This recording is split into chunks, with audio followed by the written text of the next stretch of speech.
రామయ్య స్వర్గస్థుడై 2 నెలలు గడిచింది. భర్త పోయిన దిగులు దిగమింగి భావి కర్తవ్యానికి నడుం బిగించింది అన్నపూర్ణ.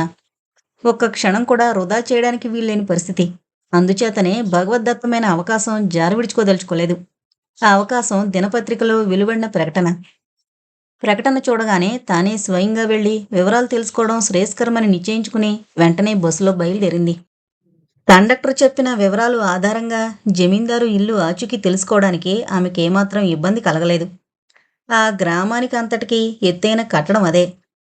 అన్నపూర్ణ గేటు దాటి లోపలికి అడుగు పెట్టేసరికి ఏదో స్వప్నలోకం చేరుకున్నట్లు తోచింది. ఒక పక్క చక్కగా ఒకే ఎత్తుకు చెక్కబడిన పచ్చని గడ్డి, మరొక వైపు అందాలు వెదజల్లే సుందరమైన పూల మొక్కలు, ఆ మధ్యనున్నట్టి కాలిబాట ఎంత చూసినా తనివి తీరనట్లే అనిపించింది. ఎంత పొడుగుబాటో! సింహద్వారం సమీపించేసరికే చాలా దూరం నడిచి వచ్చినట్లు అనిపించింది. ఎవరికోసమమ్మా? గుమ్మం దగ్గర కాపలా ఉన్న దర్వాన్ అడిగాడు. సాధారణంగా జమీందార్ల ఇళ్లల్లో పనిచేసే నౌకర్ల జులుం ఏ కోసానా కనిపించలేదు అతని మాటల్లోనూ చేష్టల్లోనూ. జమీందార్ గారిని కలుసుకోవాలనొచ్చాను అంది అన్నపూర్ణ. వారి దర్శనానికొచ్చేవారు ఉదయం 9-10 గంటల మధ్యనే రావాలని నీకు తెలీదమ్మా? సాయంత్రం వేళలో వారు ఎవరినీ కలుసుకోరు.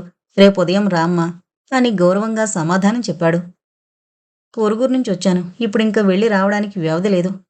ఒక్క నిమిషం ఆగి అంతటి స్తోమత లేదు అంది జాలిగా. అలాగమ్మా, కానీ ఇప్పుడు వారిని దర్శించడం అసంభవం. ఈ రాత్రి ఎలాగో ఈ గ్రామంలో గడిపి రేపొచ్చి చూడమ్మా, వెళ్ళిరా అన్నాడు. ఇక్కడ నాకు తెలిసిన వారు ఎవరూ లేరు. ఈ రాత్రికి ఇక్కడే ఏదో ఒక మూల తలదాచుకోవడానికి చోటు దొరుకుతుందా బాబు అని ఆతృతతో అడిగింది అన్నపూర్ణ. దానికి జమీందార్ గారి అనుమతి కావాలమ్మా అన్న నౌకరు మాట ముగియకముందే లోపల నుండి ఎవరక్కడ వెంకన్న అన్న పిలుపు చెవిన పడగానే లోపలికి హుటాహుటిగా వెళ్ళి అంతలోనే తిరిగొచ్చాడు వెంకన్న. మీ అదృష్టం బాగుంది, జమీందార్ గారి ఆజ్ఞ అయింది, ఇలా రామ్మా అని లోపలికి తావు చూపించాడు అన్నపూర్ణకి. అడుగు వేస్తే మాసిపోతుందేమో అనిపించే తెల్లటి పాలరాతి నేల, గుత్తులు గుత్తులుగా పైనుండి వేలాడుతున్న చిత్ర విచిత్రమైన రంగురంగుల దీపాలు, మెత్తని పొరుపుల కుర్చీలు, సోఫాలు, గోడల్ని అలంకరించున్న ప్రసిద్ధ చిత్రకారుల కళాఖండాలు, ఇంకా ఎన్నో ఆకర్షణలున్న ఆ గది రమణీయతకు ముగ్ధురాలైన అన్నపూర్ణ తాను అక్కడికొచ్చిన కారణం మరిచి నడవడంతో జమీందారు గారు ఆసీనులైన పడక కుర్చీకి అతి సమీపంగా వచ్చేదాకా ఆయన్ని గుర్తించలేకపోయింది. అప్పుడు తన తప్పు తెలుసుకున్న అన్నపూర్ణ క్షమార్పణగా నా అనాగరిక ప్రవర్తనకు మిక్కిలి చింతిస్తున్నాను అని నమస్కరించింది. మాయామర్మం తెలియని మనిషి, బహుశా ఈమె నా భార్యకు నచ్చొచ్చు అనుకున్నాడు జమీందార్ రంగారావు తనలో. పైకన్నాడు, పొరపాట్లు చేయడం సహజం, పర్వాలేదు, వచ్చిన కారణం అని ప్రశ్నించాడు చేతిలో ఉన్న హుక్కాగొట్టం నౌకరికి అందిస్తూ. బాబు, పేపర్లో ప్రకటన చూశాను. వివరాలు తెలుసుకుని తమ అంగీకారమైతే పనిలో ప్రవేశించొచ్చునని ఆశతో వచ్చాను అంది వినయంగా. వివరాలు పోస్టు ద్వారా తెలుసుకోవచ్చుగా, ఇంత దూరం స్వయంగా రానక్కర్లేద్దే అన్నారు జమీందారు. ఆమె నిజం చెప్పడానికి సందేహించలేదు. మీరన్నది నిజమే, అలాగే చేసి ఉండొచ్చు, కానీ నా పరిస్థితి నన్నే స్వయంగా ఇక్కడకు తీసుకొచ్చింది. జమీందారు ఆమె వైపు నిశితంగా చూశాడు. అవును బాబు, ఆమె తిరిగి మొదలుపెట్టింది. నా జీవితం ఒక జీవన్మరణ సమస్య అయింది. కాలయాపన జరిగితే ఆ అవకాశం చేజారిపోతుందేమోనన్న భయంతో ప్రకటన చూసిన తక్షణమే బయలుదేరాను. నియమాలు పాటించకుండా మీ సన్నిధికి నేరుగా వచ్చినందుకు అన్యదా తలచవద్దని ప్రార్థిస్తున్నాను అంది. జమీందార్ అడిగాడు, నీకు నీ వారు ఎవరూ లేరా అని. ఉన్నారు, 2 చిన్నపిల్లలు, ఒక అబ్బాయి ఒక అమ్మాయి. ఒక క్షణవాగి మళ్ళీ అంది, అనున్నాడు, కానీ నాకు మాత్రం ఉన్నా లేనట్టే. ఇద్దరి మధ్య పోట్లాట్లా. జమీందారికి ప్రతి విషయం కూలంకుషంగా చర్చించడం అలవాటు. అటువంటివేమీ లేవు బాబుగారు, మీకు విసుగనిపించకపోతే అంతా చెప్తాను అంది. జమీందారు గారు సరే అన్నట్లు కళ్ళు మూసుకున్నారు. అన్నపూర్ణ తన జీవిత చరిత్ర విడమరిచి చెప్పింది. జమీందారికి ఆమె మీద మంచి అభిప్రాయం ఏర్పడింది. ఆ మాటే ఆమెతో అంటూ తన విషయం ఆమెకు చెప్పడం మొదలుపెట్టారు. నా భార్యకు పక్షవాతం వచ్చి 4-5 సంవత్సరాలైంది. ఆమెకు ప్రతి విషయంలో ఆసరాలైందే జరగదు. ఆమెకు ఆచారం, నియమం, నిష్ఠ ఎక్కువ. సక్రమంగా జరగకపోతే బాధపడుతుంది. పూజ పునస్కారం తాను స్వయంగా చేయలేకపోయినా తాను దగ్గరుండి యథావిధిగా జరిపించాలన్న పట్టుదల కలది. భాగవతం, పురాణాలు చదవడం అంటే మిక్కిలి ప్రీతి. స్వయంగా చదివే శక్తి ఇప్పుడు లేదు. అందువలన ఎవరైనా చదివి వినిపిస్తుంటే తృప్తి పొందుతుంది. అందుచేతనే ఉన్నత కుటుంబానికి చెందిన వ్యక్తి కావాలని ప్రకటన చేశాను. సాధారణంగా అలాంటి కుటుంబాల్లో ఈ అలవాట్లుంటాయని నాకు తెలుసు. ఇంతకన్నా వేరు పనులేమీ చేయనక్కర్లేదు. తక్కిన పనులకు నౌకర్లకిక్కడ కొదవలేదు. నీకు అంగీకారమైతే జీతభత్యాలు అన్నీ సులభంగా మాట్లాడుకోవచ్చు. అన్నపూర్ణకు భగవంతుడే ఈ అవకాశం తన కోసం కల్పించాడు అన్నట్లు తోచింది. అందుచేతనే ఒక్క క్షణమైనా సందేహించకుండా తన అంగీకారం తెలియజేసింది. జమీందారు ఒక నిమిషం మౌనం వహించారు. దానికి కారణం ఆ పనిలో ఉన్న కష్టసుఖాలు ఆమెకింకా విపులంగా చెప్పడమా, లేక ఆమె అనుభవానికి వదిలేయడమా అన్న సందేహం రావడమే. ఇది వరకు పనిలో చేరిన వారు స్వల్ప కాలంలోనే పని విరమించుకుని వెళ్ళిపోవడం జ్ఞప్తికి రావడంతో అన్నీ విపులంగా ఆమెకు చెప్పాలి అన్న నిర్ణయానికొచ్చారు. ఏదైనా ఒక విషయం గురించి నిర్ణయించే ముందు ఆ పనిలోని సాధక బాధకాలు పూర్తిగా తెలుసుకుని ప్రారంభించడం మంచిదని నా అభిప్రాయం. ఇది చిన్న పల్లె అని నీకు తెలిసే ఉంటుంది. పట్టణానికి అలవాటు పడిన వారికి ఇక్కడ మసులుకోవడం కష్టం. ఇంకొక విషయం ఏంటంటే రోజులో అధిక భాగం నా భార్య పక్కన ఉండవలసి ఉంటుంది. ఆమె అవ్యధురాలు. అందుచేత నిరంతర సేవ ఆమెకు అవసరం. విశ్రాంతి ఉండకపోవచ్చు. పనిలో ఏమాత్రం విసుగు చూపినా ఆమెకంగా అధికంగా నేను సహించలేను. ఈ విషయాలు ముందుగా తెలపడం మంచిదని చెబుతున్నాను. ఆలోచించుకోవడానికి వ్యవధి కావాలంటే నాకు అభ్యంతరం లేదు. జమీందారు గారింకా ముగించకుండానే అన్నపూర్ణ తన అంగీకారం తెలియజేసింది. బాబుగారు, నాకు ఏ విధమైన అభ్యంతరం లేదు. మీ అనుజ్ఞ అయితే వెంటనే ప్రవేశిస్తాను. అమ్మగారి వంటి ఉత్తమురాలి సేవ నా భాగ్యంగానే భావిస్తున్నాను అంది. జమీందారు ముఖం వికసించింది. నిజంగా ఏదో పెద్ద బరువు నెత్తిమీద నుంచి తొలగిపోయినట్లు అనిపించింది. సరే, నువ్వంత శీఘ్రంగా ఈ నిశ్చయానికొచ్చినందుకు నేను సంతోషిస్తున్నాను. అది సరే, నీ పిల్లలిద్దరు ఇక్కడే ఉంటారా? లేదు బాబు, పిల్లవాడు హైస్కూల్లో చదువుతున్నాడు. తల్లిగా నేను పొగడకూడదు కానీ మంచి మార్కులతో ప్రతి సంవత్సరం స్కూల్ ఫస్టుగా పాస్ అవుతున్నాడు. వాణ్ణి బాగా చదివించి నా భర్త ఆశయానికి అనుగుణంగా వృద్ధిలోకి తీసుకురావడమే నా జీవితాశయం.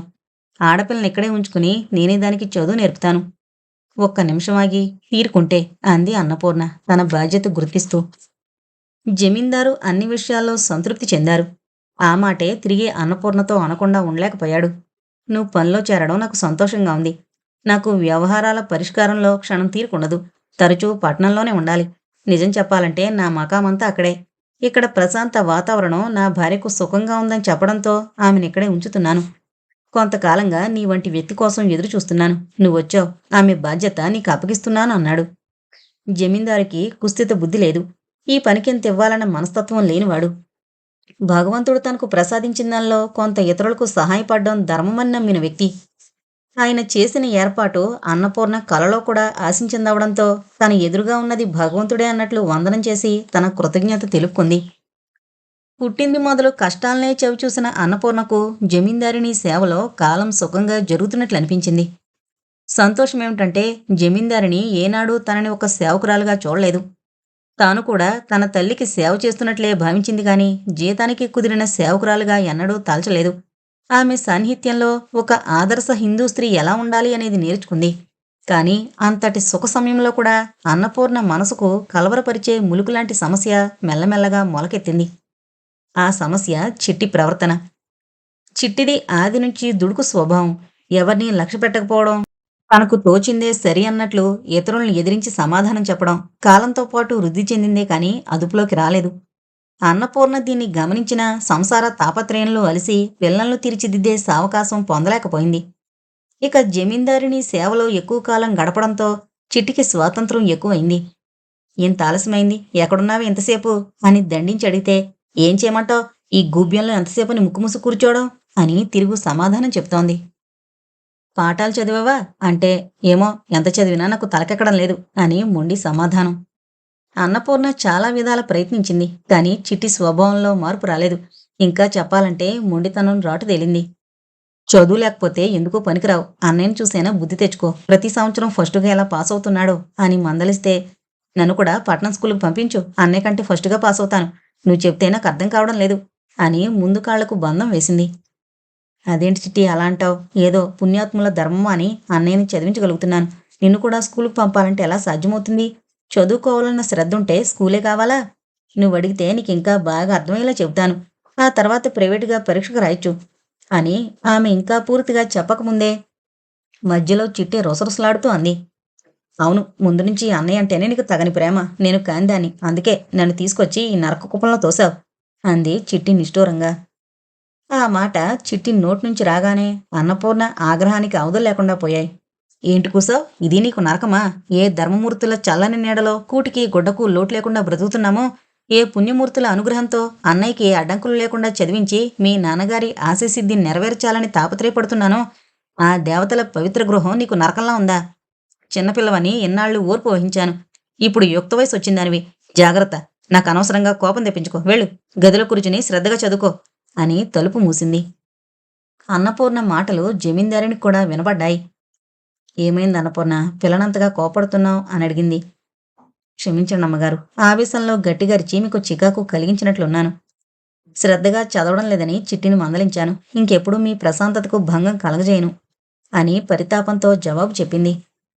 అన్నపూర్ణ, చిట్టిప్పుడు చిన్నపిల్ల కాదు, పెళ్ళిడికొచ్చింది. ఆ విషయం ఎప్పుడైనా ఆలోచించావా? లేక తల్లివి గనుక ఆమెంకా నీ కంటికి చంటిబిడ్డగానే కనిపిస్తోందా అని నవ్వుతూ అడిగింది జమీందారిణి. అమ్మగారు, నిజానికి ఆ ఆలోచన క్షణక్షణం మెదులుతూనే ఉంది. కానీ ఆమె ఒక నిట్టూర్పు విడిచింది. అందులోనే ఆమె మనోవ్యధంతా వ్యక్తమైంది. దాన్ని జమీందారిణి అర్థం చేసుకుంది. అన్నపూర్ణ, నీ బాధ నాకు అర్థమైంది. నువ్వు బెంగపడకు. బాబుగారు త్వరలో ఇక్కడికొస్తారు. ఆయనతో ఈ విషయం ప్రస్తావించి చిట్టిని ఇంటిదాని చేసే బాధ్యత నాది. అన్నపూర్ణ ఆమె పాదాలకు నమస్కరించి తన కృతజ్ఞత తెలియపరుచుకుంది. చిట్టికి చదువు మీద శ్రద్ధ తగ్గడానికి, తరచూ గ్రామంలోకి షికార్లు వెళ్లడానికి వెనక ఎవరికీ తెలియని రహస్యం ఒకటుంది. ఆ రహస్యం ఏజీ రావు. చిన్నతనం నుంచి రావుకి ఒక చోట కాలు నిలకడుండేది కాదు. అతన్ని పెంచి పెద్ద చేసిన మేనమామ అతని ఉనికి తెలుసుకోవాలనుకున్నప్పుడు మా అడ్డగడిది ఎక్కడైనా ఎదురుపడ్డా అని అందర్నీ అడుగుతూ ఉండేవాడు. దాంతో అతన్ని ఏజీ రావు, అంటే అడ్డగాడిద రావు అని సార్థక నామధేయుని చేశారు. రావు తిరగని ఊరు లేదు, చెయ్యని పని లేదు, పనిలోంచి డిస్మిస్ అవ్వకుండా ఉండలేదు. దానికి కారణం వక్రబుద్ధే అని వేరుగా చెప్పనక్కర్లేదు. ఆఖరికి తాను ఎక్కడా నౌకరీ వృత్తి చేయకూడదన్న నిర్ణయానికొచ్చి పట్నంలో మకాం పెట్టాడు. అక్కడ సులువుగా డబ్బు గడించే చిట్కా ఒకటి కనిపెట్టాడు. సినిమా వ్యామోహంలో పడి పట్నం చేరుకుని ఆఖరుకు స్టూడియో లోపల కూడా అడుగుపెట్టలేక విలవిల్లాడే అమాయకులను పట్టి వారికి నటించేందుకు అవకాశాలు కల్పిస్తానని మోసం చేసి డబ్బు గుంజడం మొదలుపెట్టాడు.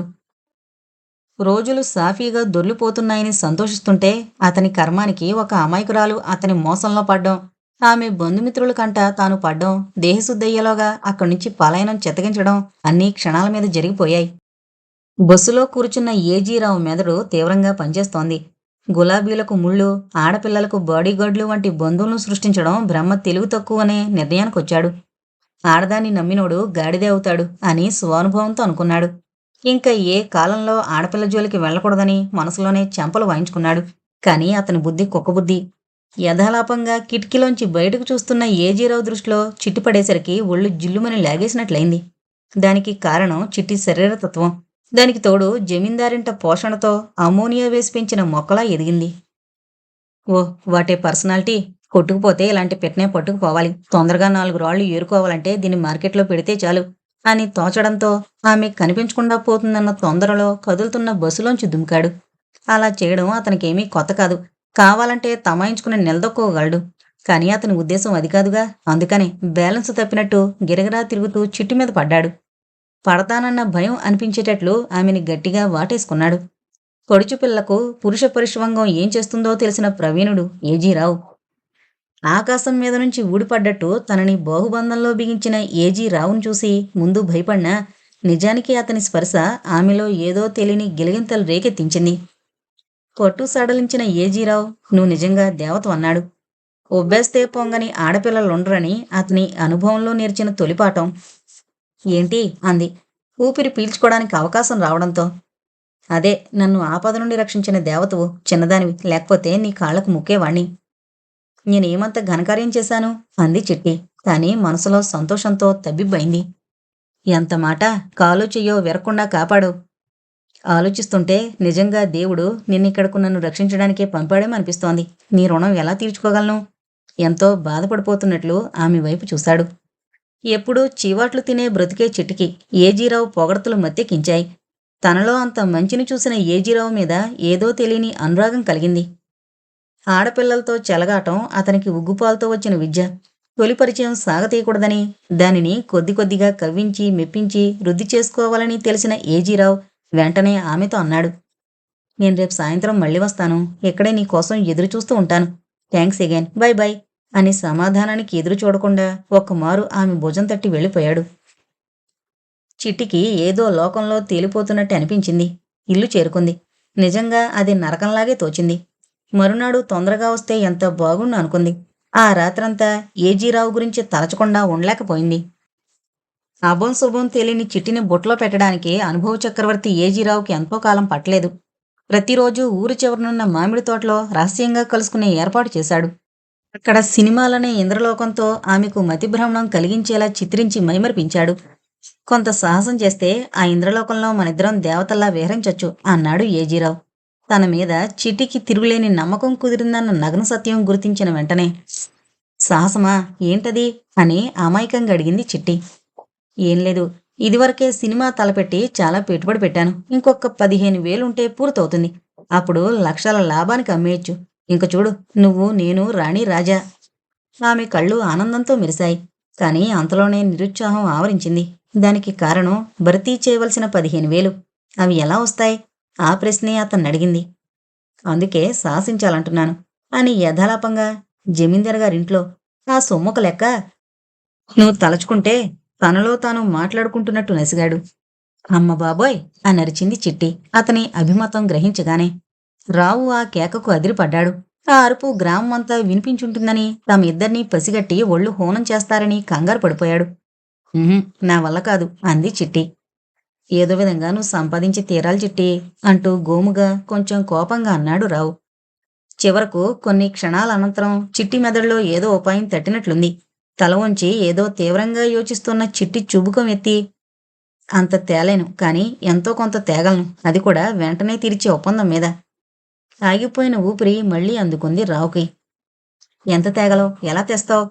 ఏమీ రాదు అనుకుంటున్నప్పుడు ఎంతో కొంత వస్తుందన్న ఆశతో ఉక్కిరిబిక్కిరయ్యి అంతకంటే మాట్లాడలేకపోయాడు రావు. చిట్టి తన ఆలోచనల్లో మునిగి అతని కంగారు చూడలేదు. లేకుంటే అతని చేష్టలో మాటలో అనుమానం కలగజేసి ఉండేవి. ఏమో, ఎంతుంటుందో నాకు సరిగ్గా తెలీదు. మా అమ్మ జీతం, బహుమతులు అంతా పెట్టడుగున దాయడం చూశాను. అందులో ప్రతి నెల మా అన్నయ్య చదువుకు పంపుతున్నా ఇక్కడ మాకే ఖర్చు లేదు కనుక బాగానే ఉండుంటుంది. అది మా సొమ్ము, కావలిస్తే తెస్తాను అంది రావు మీద నమ్మకంతో. చచ్చేవాడికి వచ్చిందే కట్నం అన్న లెక్కలోకి వచ్చాడు రావు. అసలు అప్పటికే కాలయాపన అయిందనుకున్న రావు ఇక ఎక్కువ కాలం ఆ కుగ్రామంలో చిట్టిని ఒంటరిగా కలుసుకోవడం శరీరానికి శ్రేయస్కరం కాదనిపించింది. అందుకే ఏదో కంగారు పడుతున్నట్లుగా, అన్నట్టు చిట్టి చెప్పడం మర్చిపోయాను, వెంటనే రమ్మని పట్నం నుంచి ఉత్తరం వచ్చింది. వెళ్ళకపోతే చాలా నష్టం వస్తుంది. రేపు తెల్లవారుజామునే ప్రయాణం. నువ్వు ఈ రాత్రే డబ్బు జాగ్రత్త చేసి ఇక్కడే కలుసుకో. టాక్సీలో నీ కోసం కళ్ళల్లో ఒత్తులు పెట్టుకుని ఎదురు చూస్తూ ఉంటాను అని ఆమెను కౌగిలించుకున్నాడు. నాకెందుకో భయంగా ఉంది అంది చిట్టి. ప్రతి స్త్రీ తపటడుగు వేసే ముందు మనసు పెట్టే ఘోష ఆమెలో కూడా రగిలింది. చిట్టి చిట్టి, నువ్వు లేందే నేనెలా బ్రతకను? ఎంత హృదయ విదారకంగానాలో రావుకే తెలుసు. నిజానికి అవి ప్రతి పురుషుడు స్త్రీని మోసపుచ్చే ముందు పలికే కృత్రిమ పలుకులు. పాపం, జాలితో కూడిన ఈ రెండక్షరాల మాటతో ప్రతి స్త్రీ మోసపోయే ముందు తన జీవితంపై తానే నిప్పులు పోసుకుంటుంది. తాను పక్కన లేకపోతే అతని జీవితం నిరర్ధకమైపోతుంది. ఆ బెంగతో కుంగి కృషించిపోతాడు. తనని అంతగా ఆరాధిస్తున్న ప్రియుణ్ణి వదిలుండడం ఎంత పాపం! ఆ పరిస్థితి ఊహించుకుంటేనే శరీరం కంపించిపోతోంది. తన జీవితం అతనికి అర్పణ అయిపోవలసిందే. కాని ఇక ఒక్కటే సందేహం. ఆ సందేహమే వ్యక్తం చేసింది చిట్టి. మన పెళ్ళి? పెళ్ళి ముఖం మీదే నవ్వాలనుకున్నాడు రావు. ఏం ప్రయోజనం? తన కన్ను తన చేతితో పొడుచుకున్నట్లవుతుంది. అందుకే గంభీరంగా జవాబిచ్చాడు. పట్నం చేరడం, పెళ్లి చేసుకోవడం. అంతలోనే ఆ త్రోవని ఎవరో వస్తున్నట్టు పసిగట్టి రావు భూమిలో తానొక భాగమైనట్లు నేలకంటుకుపోయాడు. చిట్టి కంగారుగా నడిచింది. ఏడు సిట్టమ్మాయ్, సందలకాడ ఎంత దూరం వచ్చావు అని పలకరించాడు జమీందారు గారి ఇంటి నౌకరు వెంకన్న. అబ్బే ఏం లేదు, మామిడికాయలు కోద్దామని బుద్ధి పుట్టింది, ఇలా వచ్చాను అంతే. నువ్విలా వచ్చావేమిటి అని యథాలాపంగా అడిగినట్లు అడిగింది. కాని రావుని తనని చూశాడేమో అన్న అనుమానంతో గిజగిజలాడిపోయింది. ఏమీలే, పక్కుళ్ళో మా చుట్టాలంటే చూసొద్దామని పోతుండా. ఇంటికెళ్ళి బుల్లమ్మ, చీకటవుతోంది అని ప్రయాణం సాగించాడు వెంకన్న. అమ్మయ్యా, బ్రతుకు జీవుడా అని గట్టిగా ఊపిరి పీల్చుకుంది చిట్టి. 2 అడుగులు ముందుకేసి ఒక్కమారు వెనక్కి తిరిగి చూసింది. భూమికి అంటుకుపోయిన రావు అంటుకుపోయే ఉన్నాడు. తన మీద ప్రేమ చేతనే కదూ ఎంత కష్టం ఓర్చుకుంటున్నాడు. ఆమె మనసులోనే రావు ప్రేమకు జోహార్లర్పించింది. మనసులోనే రావును సంబోధించింది. మై డియర్ రావు, కొంచెం ఓర్చుకో. తెల్లవారగానే నీ ఒడిలో వాలిపోతాను. ఇంక నా ఎడబాటు నీకు కలగనీయను. ఇక జీవితమంతా నీకు నేను, నాకు నువ్వు. చిట్టికి తెలియకుండానే అడుగులు వేగంగా పడుతున్నాయి. ఎంత తొందరగా నడిస్తే అంత త్వరగా కాలం కూడా పరిగెత్తి తెల్లవారుతుందన్న భావన కలిగుండొచ్చు. జమీందారిణి గారి స్నానం, పూజ ముగియగానే ప్రతినిత్యం రామాయణమో, భారతమో చదివించడం, అందులో ఏమైనా విశేషాలు విన్నప్పుడు వాటిని చక్కని విమర్శతో సమర్థించడం ఆమెకలవాటు. అన్నపూర్ణ రామాయణంలోని ఆ ఘట్టం చదువుతుండగా జమీందారిణి వ్యాఖ్యానించింది. లక్ష్మణుడు గీత గీసి దానికి ఆవల అడుగు పెట్టొద్దని సీతమ్మ తల్లిని అర్థించాడంటే అది మన స్త్రీలోకానికి ఒక గుణపాఠం చెప్పాలన్న ఉద్దేశమై ఉంటుందని నా నిశ్చిత అభిప్రాయం. ఎంతటి ఉదాత్త స్త్రీకైనా ఒక హద్దుందని, అది దాటి ప్రవర్తించకూడదని అభిప్రాయం. అది దాటిన నాడు కారణజన్మురాలు, నారీలోకానికి ఆదర్శప్రాయురాలు అయిన జగన్మాత సీతమ్మ తల్లికే అంతటి కష్టం కలిగిందంటే ఇక మన వంటి సామాన్య స్త్రీల గతి ఏమవుతుంది అన్నపూర్ణ? అంతలో అమ్మగారు అన్న పిలుపు. ఎవరది? జమీందారిని కోపం గడిగింది. తాను కబురంపితే గాని ఎవరూ ఆ ప్రశాంత సమయంలో తన గది చెంతకు రాకూడదని ఇదివరకే శాసించింది. అందుకు భిన్నంగా ఇప్పుడు ఎవరో వచ్చి గ్రంథపట్నానికి అవరోధం కలిగించడమే ఆమె కోపకారణం. మన్నించండి అమ్మగారు, మన తోటమాలి వెంకన్న అతి జరూరైన వార్త అన్నపూర్ణమ్మ గారికి చెప్పాలని తొందర చేయడంతో మీ ఆజ్ఞ అతిక్రమించాను అంది మంగమ్మ. ఆమె ఆ ఇంటి నౌకర్లపై అధికారిని. ఆ మాట వినగానే అన్నపూర్ణకెందుకో తెలియని భయం కలిగింది. నాతో జరూరైన వార్త చెప్పాలా? ఏమై ఉంటుంది? మస్తిష్కంలో చిట్టి మెరిసింది. అవును, చిట్టే. ఆమెకు కంగారు ఎక్కువైంది. తెల్లవారి లేచి తాను చిట్టిని చూడలేదు. చిట్టి ఏమై ఉంటుంది?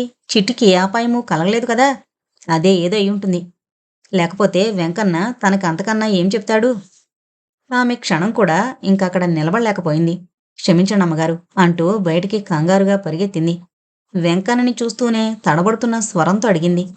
ఏమైంది వెంకన్న? నాకెందుకు కబురు పంపించావు మా చిట్టి? ఆమె మాట పూర్తి కాకుండానే వెంకన్న అందుకున్నాడు. అవునమ్మా, మీ చిట్టే. నిన్న సందలకాడ మామిడి తోపుకాడ కనపడినప్పుడే అనుకున్నా ఏటిబుల్లెమ్మ ఇంత దూరం వచ్చింది అని. ఈ ఏళ తెల్లారగట్ట అక్కడ ఎవడితోనో కారెక్కుతుంటే చూసా. ఇదేటి సిట్టమ్మా అని లోపల కారు దూసుకుపోయింది. ఏటి చిత్రం అనుకుంటూ మీతో చెప్పనా వద్దా అనుకుంటూ ఇక ఉండనేక కబురెట్టాను. అన్నపూర్ణ ఇంకేమీ వినలేదు. పిచ్చి పట్టిన దానివల్లే పొరుగెత్తింది. చిట్టి పెట్టె తెరిచి చూసింది. ఏవో పాత గుడ్డలు తప్ప మంచివేవీ అందులో కనిపించలేదు. పక్కనే తన పెట్టె మూత పడి పడినట్టుగా ఉండడం చూసింది. తెరిచింది. తన బట్టలన్నీ చిందరవందరగా ఉన్నాయి. అనుమానంతో పెట్టి అడుగున తడిమి చూసింది. కొడుకు చదువు కోసం చేర్చిపెట్టిన డబ్బు సంచి మాయమైంది. ఎవడితోనో కారికిపోతుంటే అన్న వెంకన్న మాటలు ఆమె మెదడులో ప్రతిధ్వనిస్తున్నాయి. ఇకొక్క నిమిషం ఆలస్యం చేయకూడదు. అంత జోరుగా ఆమె ఎన్నడూ జమీందారిని గదిలో చొరబడలేదు. కానీ ఇప్పటి పరిస్థితి వేరు. ఆమె ఏం చేస్తోంది ఆమెకే తెలీదు. అమ్మగారు, నాకు సెలవిప్పించండి. ఏమైంది అన్నపూర్ణ? ఎందుకలా వణికిపోతున్నావు? అన్నపూర్ణ అంటే ఆమెకు అపారమైన ఆప్యాయత. నేనేమీ చెప్పలేనమ్మగారు, నమస్కారం అంటూ జోరుగా బయటకు నడిచింది. ఆమె మనసు ఆమె స్వాధీనంలో లేదు. పిచ్చిదాని వలె వీధిలో పరిగెత్తే ఆమెను చూసిన వారు కారణం తెలియక ఆశ్చర్యంలో మునిగిపోయారు. పిచ్చిదానా, ఎక్కడికి పరుగు? మనసు అడిగింది. చిట్టి నా బిడ్డ, అభాగ్యురాలు, ఎలాగైనా కాపాడుకోవాలి. మనసుకు ఆమె జవాబు. బాగుంది, ఉద్దేశం మంచిదే. కాని ఈ అర్థంలేని పొరుగు వల్ల సాధించేదేముంది? ఆలోచించు అని మనసు వాస్తవాన్ని జ్ఞప్తికి చేసింది. అన్నపూర్ణ పొరుగాపింది. మనసు చెప్పింది అక్షరాల నిజం. ఎలా అన్నది ఆలోచించకుండా ఎందుకీ వ్యర్థ పరుగు? చిట్టి ఏ వైపు వెళ్ళిందో తెలుసుకోవడం ముఖ్యమని తోచడంతో టాక్సీ కారులో వెళ్ళిందని వెంకన్న మాటలు జ్ఞప్తికొచ్చాయి. అక్కడ ప్రయత్నిస్తే కొంత ఆచూకీ తెలుస్తుందన్న ధైర్యం కలిగింది. పక్క ఊర్లో ఏవో 2-3 టాక్సీలున్నాయని తెలుసుకుని అక్కడ కొంత విచారణ జరిపింది. అదృష్టం కొలది చిట్టిని, ఏజీరావుని తీసుకువెళ్లిన డ్రైవర్ తటస్థపడి ఆ రోజు తెల్లవారుజామున ఒక జంటను మెయిల్ బండికి అందించినట్లు చెప్పాడు. వెంటనే అన్నపూర్ణ స్టేషన్ చేరుకుంది. ఆమె అదృష్టం బాగుండి అప్పుడే ఒక ప్యాసింజర్ బండి పట్నానికి బయలుదేరబోతోంది. స్టేషన్లో కూడా ఆమె కొంతమంది ఉద్యోగస్తులను కలుసుకుని తన బిడ్డ వివరాలు చెప్పింది. అక్కడే ఉన్న ఒక ఇన్స్పెక్టర్ ఆమె వివరణ విన్నాక ఆ రోజు మెయిల్ బండికి ఒక జంట రావడం, 3rd క్లాస్ టికెట్ కొని పెట్టెలో ఖాళీ లేక 1st క్లాస్కి మార్చుకోవడం తనకు గుర్తుందని, అన్నపూర్ణ చెప్పిన లక్షణాలు ఆమెలో అంతో ఇంతో గుర్తొస్తున్నాయని చెప్పాడు. ఇక ఉపేక్ష చేయక ఆమె పట్నానికి బయలుదేరింది. కాని ఆ మహాపట్నం చేరుకున్నాక అక్కడ చిట్టిని కనిపెట్టడం ఎంత దుస్సాధ్యమో అర్థమై క్షణకాలం కుంగిపోయింది. వెంటనే గుండె దిటవు చేసుకుని తన కర్తవ్య నిర్వహణకు పూనుకుంది. డబ్బు చేతిలో చిక్కాలి అంతే. ఇక రావును ఆపగలవారెవరూ లేరు. దానికి తోడు ఇప్పుడు పొరువంలో ఉన్న పిల్ల పక్కనుంది. ఇక వేరే చెప్పాలా? 3 రోజులు 3 నిమిషాల్లా గడిచిపోయాయి. ఆ 3 నాళ్ల ముచ్చట్లకు మూట ఖాళీ అయింది. ఏజీరావు మెదడు ఎక్స్‌ప్రెస్ బండిలా పరిగెత్తింది. తెల్లవారితే హోటల్ యజమాని తన వద్ద డబ్బు లేదని తెలిస్తే మెడపట్టి గెంటడం ఖాయం. ఎలాగో డబ్బు సంపాదించాలి. ఎలాగన్నా ఆలోచన రాగానే మెత్తని పరుపు మీద వయ్యారంగా దొర్లుతున్న చిట్టి రావు దృష్టిని ఆకర్షించింది. తాను ఎంతటి మూర్ఖుడో తలచుకుని తనను తానే నిందించుకున్నాడు. తానంతటి అనుభవశాలి స్త్రీ స్పర్శ తెలియని అమాయక బ్రహ్మచారిలా మారి చిట్టి పరిష్వంగంలో విలువైన కాలం వ్యర్థం చేయడం అవివేకంగా తోచింది. కాలం విలువ తెలిసినవాడైతే 2 రోజుల్లో ఎంత డబ్బు సంపాదించి ఉండొచ్చునో ఊహించుకోవడమే బాధగా తోచింది. దాని ఫలితం ఇప్పుడు చేతిలో చిల్లి గవ్వలేదు. ఆల్రెట్ గతం గధ. గడిచిన దానికి చింతించడం మూర్ఖుల లక్షణం అని కార్యరంగంలో దూకాడు రావు. చిట్టి, హౌ బ్యూటిఫుల్ యు ఆర్ అంటూ పక్కన చేరాడు. రియల్లీ? నేనంత అందంగా ఉన్నానా? చక్రాల్లాంటి కళ్ళు వయ్యారంగా తిప్పుతూ అడిగింది చిట్టి. రావు సాంగత్యంలో మధ్య మధ్య ఇంగ్లీషు ముక్కలు దొర్లించడం కూడా నేర్చుకుంది. ఎంత మాట! నిన్ను ఇలా చూస్తుంటే జున్ను ముక్కలా జుర్రెద్దామనిపిస్తోంది. పొగడ్తలకు ఉబ్బిపోని ఆడది ప్రపంచంలో ఉండదని అతని అనుభవపాఠం నేర్పింది. నిజంగానా? అంటూ గోముగా రావు మెడ చుట్టూ చేతులు వేసి తన మీదకు లాక్కుంది. ఆ మాటకొస్తే నేనేంటి? నన్ను తలదన్నే కొమ్ములు తిరిగిన మొనగాళ్ళు కూడా ఐసైపోతారు నిన్ను చూస్తే. అవును, జ్ఞాపకొచ్చింది. మధ్యాహ్నం షాపులో నువ్వు చీర సెలెక్ట్ చేసుకుంటున్నప్పుడు ఆ షాపు యజమాని నీ వైపు తినేసేటట్లు చూశాడు. నువ్వు గమనించావో లేదో? ఛీ, వెధవ బుద్ధి. అదేం పని? అయినా వాడెలా చూస్తే నాకెందుకు? అంది స్త్రీ సహజమైన అభిమానంతో. ఇదిగో, అలాంటి వెర్రి మాటలేం మాట్లాడవద్దు అంటాను. ముఖం సీరియస్గా పెట్టి చిట్టి నుంచి కొంచెం దూరం జరిగి కూర్చున్నాడు. తాను అన్నదానిలో తప్పేంటో చిట్టికి అర్థమవలేదు. కాని రావుకి కోపమొచ్చిందేమో అని భయపడింది. అతనికి కోపమొస్తే తన బ్రతుకు నాశనమవుతుంది. ఏదో తెలియని మైకంలో ఆవేశంలో అతనితో వచ్చేసింది. కారులో అతని పక్కన ప్రయాణం చేస్తున్న మరుక్షణం నుంచి ఆమె మనసు తప్పు తప్పు అని ఘోషిస్తూనే ఉంది. దిగిపో, తల్లి చెంతకు పారిపో అన్న మాటలు అంతరాంతరాల్లోంచి చెవుల్లో గింగురు పెట్టాయి. కాని వెనుతిరిగిపోవడానికి ధైర్యం లేక మనసు దృఢం చేసుకుని ముందుకే సాగిపోయింది. పట్నం వచ్చిన 3 రోజుల్లో తనకు ఊపిరి పీల్చుకోవడానికైనా సావకాశం కలగనివ్వలేదు రావు. కాని ఆమె మెదడు భావి కర్తవ్యం గురించి తీవ్రంగా ఆలోచించకపోలేదు. అందుచేతనే ఇంక కాలయాపన చేయకుండా పరిస్థితి సరిదిద్దుకోవాలని తొందరపడింది. రావుని తిరిగి తన బాహుబంధంలో బిగించి అతని ముఖానికి తన చెంప తగిలిస్తూ గోముగా నవ్వుతూ అంది. రావు, కోపంలో కూడా నీ ముఖం ఎంత బాగుంటుందో తెలుసా? రావు మెదడులో వార్నింగ్ బెల్ మోగింది. అనుభవ పాఠాలు మరవడం కష్టం కదా. జీవితపు దెబ్బలెరుగని తొలి రోజుల్లో తనని ఎవరైనా పొగిడితే నిజమే అని ఉబ్బిపోయి మోసపోయేవాడు. ఇప్పుడు బాగా రాటు తేలిపోయాడు. ఎవరైనా ముఖస్తుతి చేయగానే ముడుచుకుపోవటం అలవాటు చేసుకున్నాడు. అందుచేత అలవాటు ప్రకారం ముడుచుకుపోయి మనసులోనే నవ్వుకుంటూ అనుకున్నాడు, బుల్లెమ్మ, నీ ఎత్తులు నా దగ్గర సాగవే అని. అతని ఆంతర్యం తెలియని చెట్టి తన నవ్వు బ్రహ్మాస్త్రంలా పనిచేస్తుందన్న నమ్మకంతో, రావ్, మనం పెళ్లి చేసుకుందామా అంది ఆశతో. మనసులోనే ఎంత ఆశ చిట్టిముండా అనుకొని పైకి మాత్రం హుషారుగా రైట్ అలాగే, కాని అంత తొందరెందుకు అన్నాడు. పెళ్ళంత ముఖ్యమైన విషయం కాదన్నట్టు. చిట్టి గుణిసింది. తొందరేమిటి రావు? లేకపోతే మా వాళ్లకు నా ముఖం ఎలా చూపించను? 10 మందిలో తలెత్తుకుని ఎలా తిరగలను అంది మనసులోని బాధ వ్యక్తం చేస్తూ. ఓ, అదా నీ భయం? నువ్వు అనవసరంగా కంగారు పడకు. నువ్వు లక్షలు సంపాదిస్తూ ఉంటే మీ వాళ్లే కాదు, నువ్వనే 10 మంది నీ చుట్టూ బెల్లం చుట్టూ ఈగల్లా మూగుతారు అన్నాడు రావు. ఇంకా ఆలస్యం చేయకుండా అసలు గ్రంథంలోకి చిట్టిని దింపుదామన్న ఉద్దేశంతో. లక్షలా? నేను లక్షలు సంపాదించడం ఏమిటి? సత్య దూరం కాని ఆశ్చర్యంతో అడిగింది. సంపాదిస్తే ఆడదే సంపాదించాలి. అందులో పొరుగుంలో ఉన్న నీలాంటి ఆడదాని ముందు ఎంతటి మగాళ్ళైనా బలాదూరు అని మాటలతో ఒక్కొక్క మెట్టే ఎక్కించాడు రావు. రావ్ రావ్ నాకు నువ్వనేదేమీ అర్థం కావడం లేదు అని వణుకుతున్న గొంతుకుతో జవాబిచ్చింది. కాని ఆమె ముఖభావం అతని మాటలు అర్థమైనట్లు నిరూపిస్తూనే ఉన్నాయి. అర్థం కాలేదా డియర్ చిట్టి? అయితే అర్థమయ్యేలా చెప్తాను విను. నాకు లక్షాధికారులతో కోటీశ్వరులతో పరిచయం ఉంది. కాని వారెవ్వరూ నా ప్రాణం పోతుందన్న పైసా ఇవ్వరు. అయితే వారికి కావలసిన ఏర్పాట్లు చేశానంటే పైసలు కాదు, 100,000, 1,000 రూపాయలు విసిరి పారేస్తారు. ఆమె వైపు సూటిగా చూస్తూ మళ్ళీ అన్నాడు. వారికి కావలసింది పొరువంలో బుసలు కొట్టే నీ వంటి పడుచుపిల్ల. ఆ మాటలు వింటుంటే చిట్టికి దుఃఖం, కోపం రెండూ ముంచుకొచ్చాయి. పులిలా రావు మీద పడి పీక నులిమియాలి అనుకుంది. ఉన్నత కుటుంబంలో జన్మించి అష్టకష్టాలు అనుభవిస్తూ తమ భావి జీవితాన్ని అర్పించుకున్న దేవత లాంటి తల్లిని ధిక్కరించి రావు వంటి పరమ నీచుణ్ణి నమ్మొచ్చినందుకు ఈ శాస్తి కావలసిందే అని కుమిలి కుమిలి ఏడ్చింది. నన్ను అన్యాయం చెయ్యకు రావు, నీ కాళ్ళు పట్టుకుంటాను, నన్ను పెళ్లి చేసుకో, ఆ జన్మాంతం నీ సేవ చేసుకుంటూ బ్రతుకుతాను అని ప్రాధేయపడింది. సేవా గేవానాయ్, నేను చెప్పినట్టు విని చచ్చినట్టు పడుండు అని కసిరి కొట్టాడు కఠిన హృదయుడైన రావు. అయితే ఒక క్షణం ఇంకెక్కడున్నాం అని విసురుగా లేచి నిల్చుంది తెగించిన చిట్టి. ఎక్కడికి వెళతావే, పెంట మీద పారేసిన ఇంగిలి విస్తరి అని పరిహసించాడు రావు. ఆమె తనను కాదని ఇంకెక్కడికో వెళ్లలేదని అతనికి తెలుసు. ఆమెకేం చేస్తోంది ఆమెకే తెలీదు. గది బయటకు పరిగెత్తబోతుంటే రావు పట్టుకోబోయాడు. ఆమెకంత బలం ఎక్కడినుంచొచ్చిందో తెలీదు. రావుని ఒక్క తోపుతో సోఫాలో తూలిపడేలా చేసింది. అంతే, మేడమెట్లు దిగి వీధిలోకి చేరుకుంది. పెంట మీద పారేసిన ఇంగిలి విస్తరి, ఆ మాటలే ప్రతిక్షణం చెవుల్లో హోరు పెడుతున్నాయి.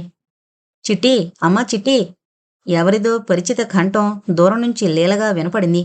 ఆ పిలుపే అంతకంతకు సమీపించడంతో వెనుతిరిగి చూసింది. అమ్మ! తనకు జీవం పోసి విద్యాబుద్ధులు గరిపి తననొక ఆదర్శ హిందూ స్త్రీగా తీర్చిదిద్దాలని అహర్నిశలు ప్రయత్నించిన తన తల్లి, తన కోసం ఒడిలో చేర్చుకుని తన ఆవేదన తీర్చాలని చేతులు చాపుకునొస్తోంది. ఆమె చల్లని ఒడిలో తనకు శాంతి లభిస్తుంది. కాని అది అసాధ్యం. అయ్యో అమ్మా, నన్నంటకు, నేను మైలుపడిపోయాను. నేను పెంట మీదకు విసిరివేయబడిన ఎంగిలి విస్తరని. నా స్పర్శ నిన్ను అపవిత్రం చేస్తుంది. నన్ను తాకద్దు, వద్దు, వెళ్ళిపో అని అర్ధరహితంగా రోడ్డుకి అడ్డంగా పరిగెత్తింది. అంతే, వేగంగా పోతున్న లారీ కింద పడింది.